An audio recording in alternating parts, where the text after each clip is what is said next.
আশহাদু আল্লা ইলাহা ইল্লাল্লাহ ওয়া আশহাদু আন্না মুহাম্মাদার রাসূলুল্লাহ পড়েন আল্লাহু আকবার। বিশ্বনবীর আহ্বান শুনে ওই আহ্বানে সাড়া দিয়ে ইহুদি ছেলে শাহাদা পড়ে মুসলমান হয়ে গেল। তার হৃদয়টার ঈমানের নূর দিয়ে আলোকিত করে দিল কে? প্রিয় ভাইরা, এবার রাসূল সাল্লাল্লাহু আলাইহি ওয়াসাল্লাম বের হয়ে আসলেন ঘর থেকে আর বললেন, আলহামদুলিল্লাহিল্লাযী আনকাযাহু মিনান নার। প্রশংসা সে আল্লাহ, যে আল্লাহ জাহান্নামে চলে যাচ্ছিল প্রায় এমন একটা লোককে মুহূর্তের মধ্যে কালেমায়ে শাহাদাতের বদৌলতে জান্নাতি বানায় দিলেন। আওয়াজ করে পড়েন সুবহানাল্লাহ।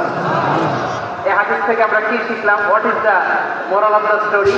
এক নম্বর স্টোরি হলো, প্রতিবেশী ইহুদি হোক হিন্দু হোক, যাবেন, সম্পর্ক রাখবেন, উপহার দিবেন, বিপদে পাশে দাঁড়াবেন। তাইলেই তো আপনাদের প্রতি, মুসলমানদের প্রতি তারা আকৃষ্ট হবে, ঠিক কিনা বলেন? আপনি যদি হিন্দুদের সাথে, বৌদ্ধদের সাথে নাই নিতেন, নাস্তিকের কাছে নাই যান, ইসলামের সৌন্দর্যটা ওরা বুঝবে কেমন? আমার অনেক হিন্দু পরিচিত ভাই আছে, ওরা আমাদের ইফতারির প্রোগ্রামে এসে একসাথে ইফতারি করে।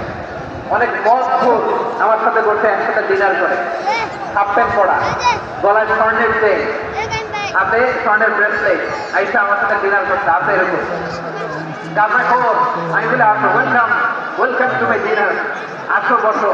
বসলেই তো আমি ওর ডিএনএ, 3-4 ডিএনএ চেঞ্জ করে দেওয়ার সুযোগ পাবো। চিল্লায় বলো ঠিক কিনা?